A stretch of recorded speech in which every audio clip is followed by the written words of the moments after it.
I'm Walter Cronkite. This is the story of Mustafa Kemal Atatürk, the strong man who in a little more than a decade led Turkey out of the Middle Ages and into the 20th century. The story, The Incredible Turk, as the Prudential Insurance Company of America presents the 20th century.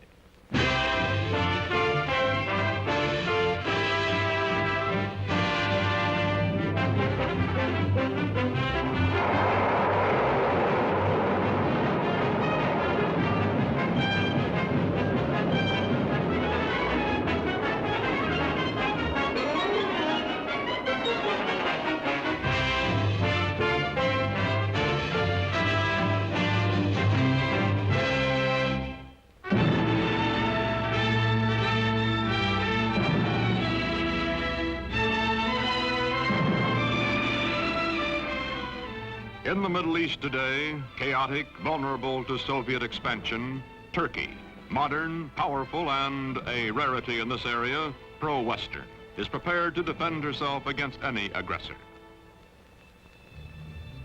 This is the border between Russia and Turkey, guarded day and night. The red sentry does not know he is being photographed from across this border.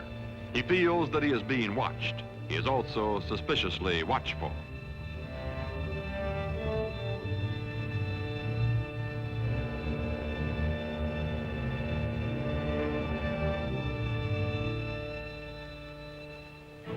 Today, Turkish cavalry defends the broken, desolate terrain at the edge of Asia Minor.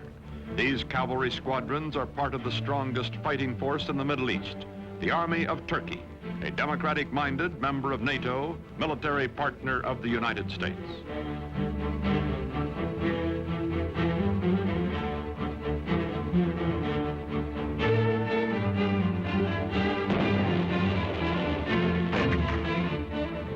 Modern Turkey, strong and stable, was created out of a dying Oriental despotism by one man, unique in history, Mustafa Kemal, called Atatürk, father of the Turks.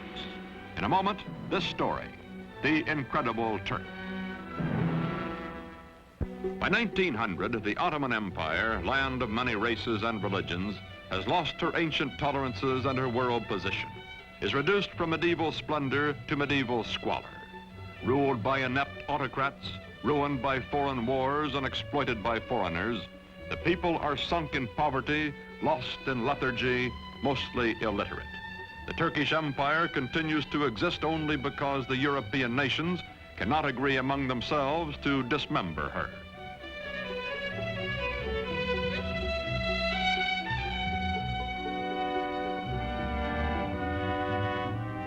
Before World War I, Germany has plans to embrace Turkey as an ally, then to subjugate her as a satellite.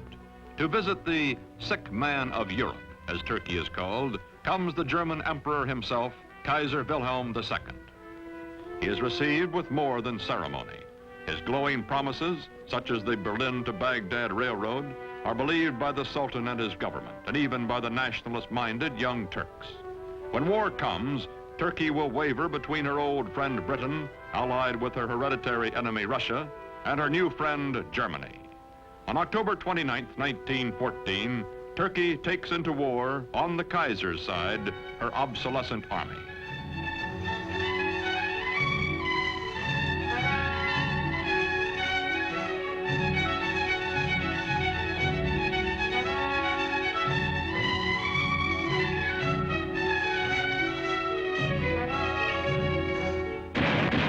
February 1915, the British plan to force the Dardanelles past Gallipoli, take Constantinople, and free Russian shipping in one naval campaign. Mustafa Kemal is an unknown officer commanding a feeble Turkish division at Gallipoli. His brilliant strategy and ferocious personal leadership changed the course of the battle, the campaign, and the war. After 10 months, the British signal defeat and steam away, leaving on the historic shore of the Hellespont a new hero in Turkey. One victory, one great military commander are not enough. The defeat of the Central Powers by the Allies brings the end of the old Ottoman Empire. It is carved away, leaving only Turkey proper, a much smaller and more homogeneous land which, with leadership, may become a nation. November 1918. The ships of the victors crowd the harbor at Constantinople after World War I. From the palace of a weak and corrupt sultan, there comes no opposition. Turks bowing to Mecca accept their fate.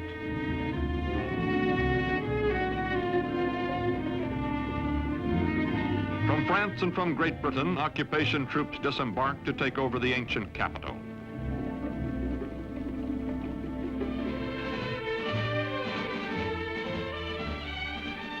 Sure that the Allied armies in Constantinople will do nothing to prevent it, Greece is preparing for an invasion of Turkey. On May 15, 1919, the Greeks land their troops.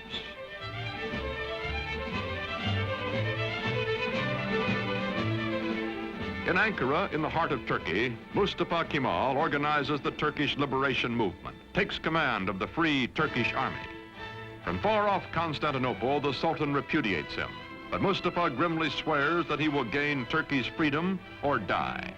No other general equals this man, and the Turkish soldiers need only to be led to fight. They are traditionally warriors.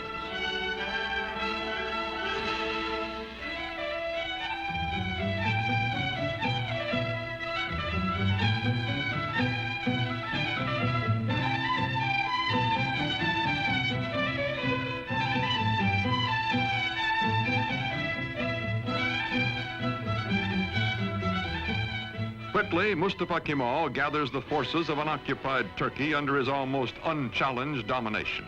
His hastily recruited bodyguards stand ready to defend him with their lives. Mustafa Kemal pits his cold, inexhaustible toughness, his unyielding determination, his knowledge that the people are with him, against the continued fanatic opposition of the Sultan's government.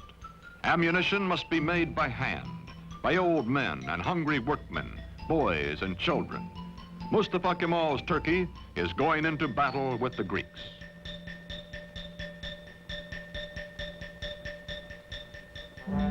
The war with the Greeks lasts 3 years, from 1919 to 1922. The Turkish people know it is a war of extermination, atrocious, no quarter given or asked. Heroically led, the Turks advance against the invaders. The women leave their endangered homes to carry shells to the army.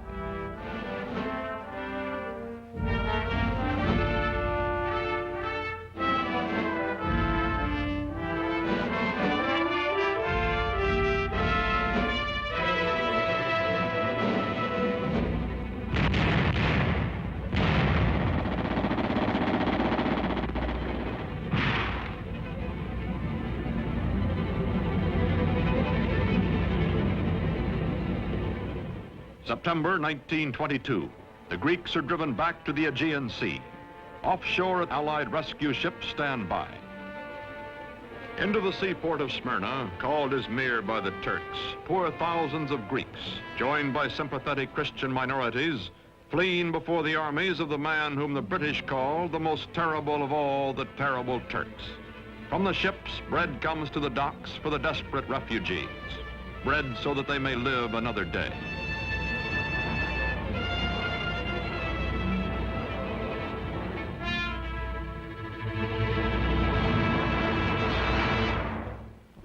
September 9th, 1922.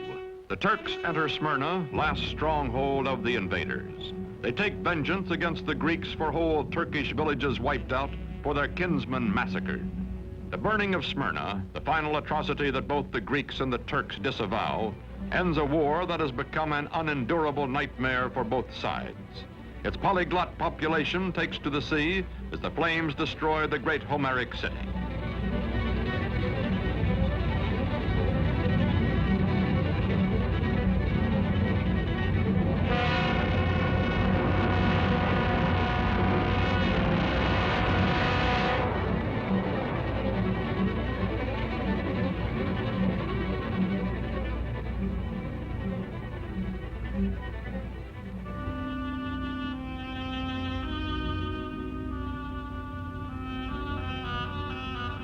Star and crescent fly over liberated Turkey.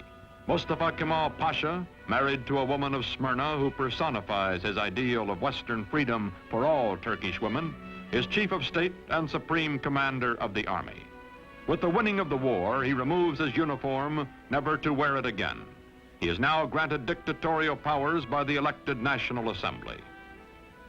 In Constantinople, to be officially renamed Istanbul, the foreign occupation troops are evacuated. In the fall of 1922, Sultan Mohammed VI, whose family has reigned for 7 centuries, fears for his life and goes into exile as crowds cheer his going. Mustafa Kemal's victorious army enters Istanbul.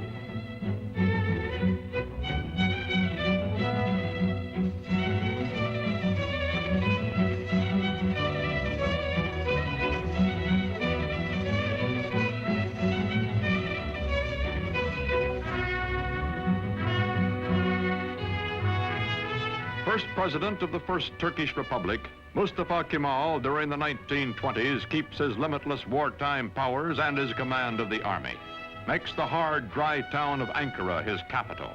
His fantastic dream is not of empire or conquest, but of creating a democratic Turkey, a new kind of Turk in his lifetime. The Ottoman sultans also had been caliphs, secular and religious rulers. Turkey's new government separates church and state. Instead of Friday, day sacred to Islam, when Muslims everywhere ritually cleanse themselves, the Western Sunday is proclaimed the official day of rest. Although Mustafa Kemal insists on personal religious freedom, it is known that he personally detests the gesture of abasement prescribed for worship when Muslims touch their foreheads to the floor in their brimless headgear.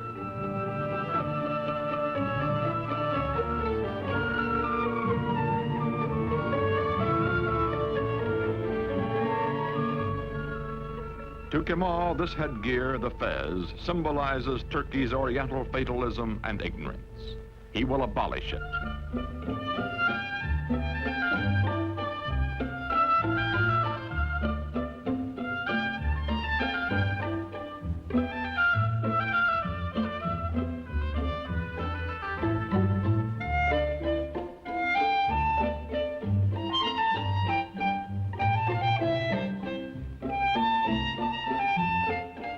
Wearing the fez becomes an act of treason. European hat makers unload in Turkey. But woe betide the foreigner who dares laugh at a Turk in his new hat. More than 90% of Turkey's 13 millions are illiterate. Mustafa, who earned in school his second name, Kemal, meaning excellent, himself takes charge of replacing the difficult, obsolete Arabic script. A new Latin alphabet, a revised and standardized Turkish language are prepared by experts bullied into haste by Kemal.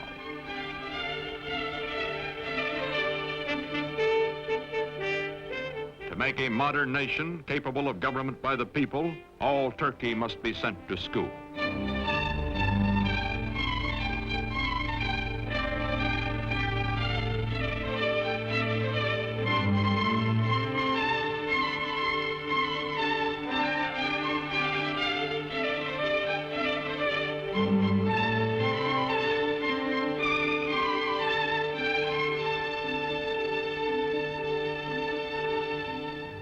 Islamic traditions are shattered. A man's image, Mustafa Kemal's, is displayed in public. He also orders all Turks to adopt Western-style family names and is himself christened Atatürk, meaning father of the Turks. The faces of Turkish girls and women are hidden, and they live in virtual slavery until Atatürk unveils them by decree. Now divorced from his wife, he takes pleasure in the company of emancipated women and insists that all Turkish women adopt Western clothes, gives them equal rights under the law after abolishing polygamy, and opens to women all the trades and all the professions.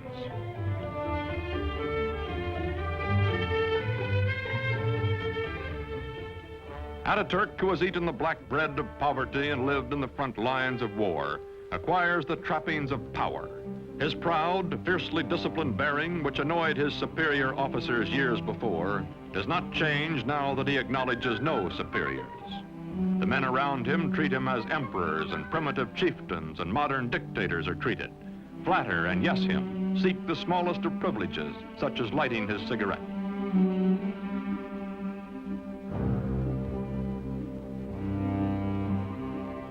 Man in a hurry, he has no time for opposition or for modifying his programs. Is too concentrated to pay the slightest attention to the awkward and harassed civil servant who is about to drip peach juice on his shoulder, or to the waiter who will wipe it off.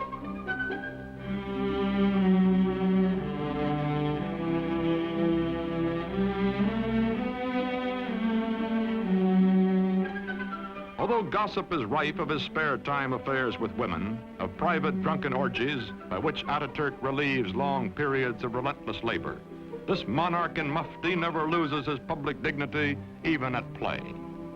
He is adored, also respected, also hated and feared and ruthless in dealing with those who oppose him. Now he goes into the countryside, to remote villages, to archaic farms, to rouse the lethargic and primitive peasants. His credo, Turk, be proud, work, be confident.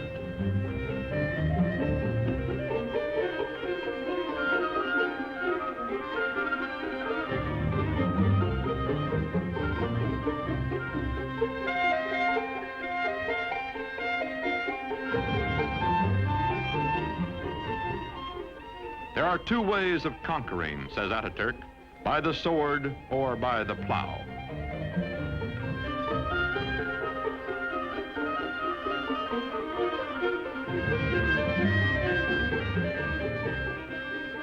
To show his phlegmatic peasants what he wants, he buys land, demonstrates the advantages of tractors. Ataturk, son of a civil servant, military careerist, now all-powerful dictator, becomes a model Sunday farmer.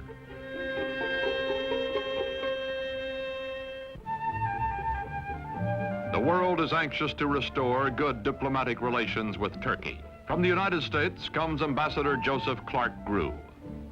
For this revolution and high accomplishment, one man is primarily responsible. The name of Gazi Mustafa Kemal will forever be associated with the development, founding of the new modern Turkish state, and will forever be inscribed indelibly upon the rolls of history. Türk milleti taben demokrattır. The Turkish nation is democratic by nature. Zaten çok yükselmiş bulunan Amerika milletinin Türk milleti. I have no doubt that the American nation, which has gone so far in this ideal, is Turkey's friend in her aims. Bütün beşeriyeti birbirini sevmeye. This will not be all. Perhaps it can lead to a world of love, with all old prejudices erased, with all nations coexisting in peace and prosperity. When the Great World Depression of the 1930s slows down economic reconstruction in the country, Turkish people by the thousands wait for Ataturk to bring him their troubles and their problems. To the man in the street, Ataturk is his personal boss and his personal friend, willing to listen, wanting to help.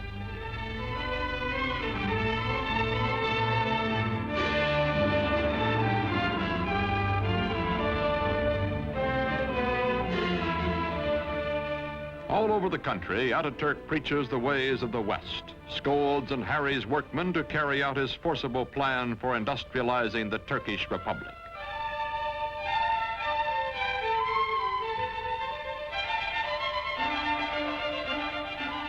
Turkey begins to move into the 20th century, builds dams, mills, factories. The tempo is fantastic.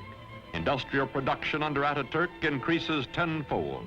Still, there are growing pains, a poorly designed and poorly run heavy industry operating at a loss, profitable light industry deliberately run at an excessive profit to cover the deficit. Turkey's textile mills being a notable example.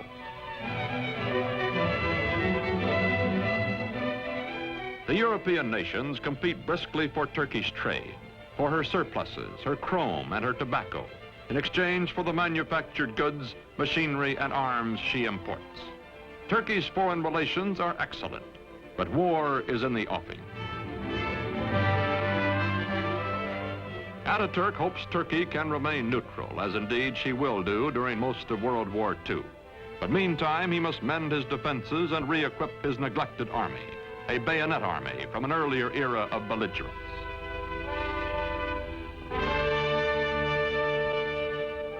Turkey's dictator has said, Hitler will lead a dynamic nation to destruction by whipping its passions, and Mussolini will play Caesar.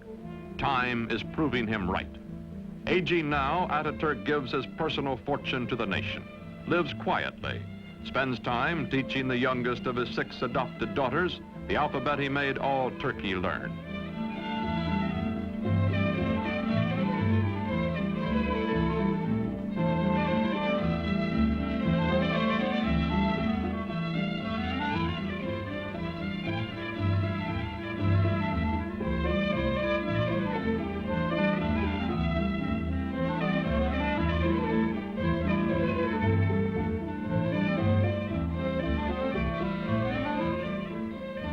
Watching his young nation, Father Ataturk believes in her democratic future and has preserved for her under his autocratic rule the Republican Constitution and the secret ballot which will elect his successors. His severest Western critic grudgingly admits, Ataturk is dictator so that Turkey may never again have a dictator. The Shah of Iran is among the neighboring rulers who come to admire Ataturk's prospering, progressive nation. The Emir of Transjordan comes. The Arab world is impressed by Turkey, but later when nationalism develops throughout Islam, none of its leaders will have Ataturk's genius or his convictions.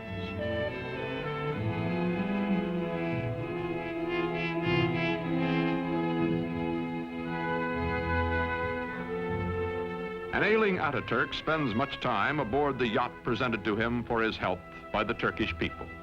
Long ago, he has said, I will lead my people by the hand along the road until their feet are sure and they know the way. Then my work will be done.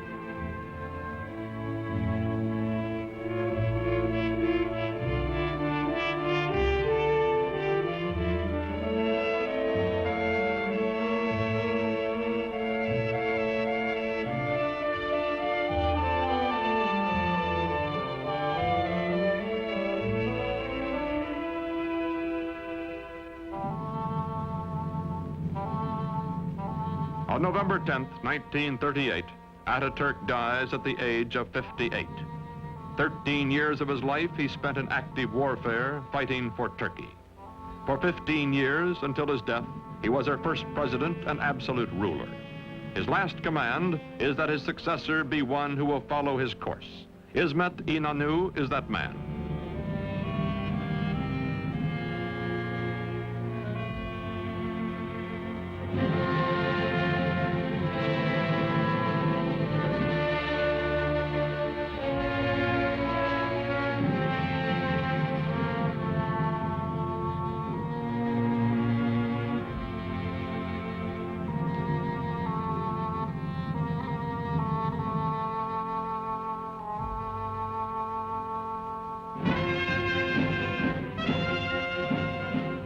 Today, this mausoleum is a shrine for his people, who well and truly mourned for Ataturk.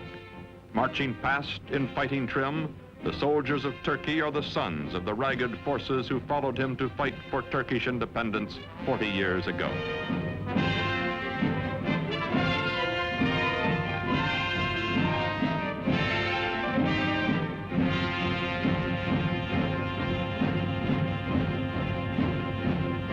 Modern Turkey is a vigorous ally of the West.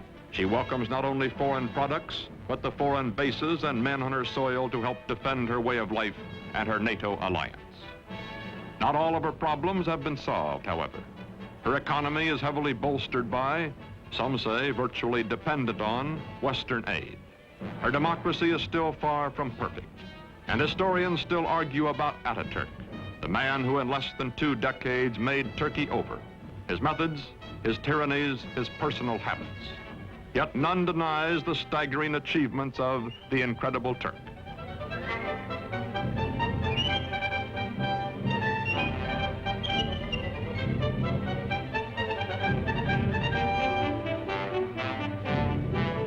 These, our allies, guarding the gates to the east, are the inheritors, the children of Mustafa Kemal Ataturk.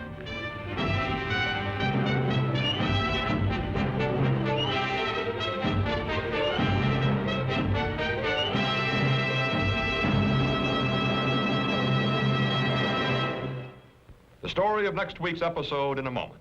And now a message from your host, the Prudential Insurance Company of America.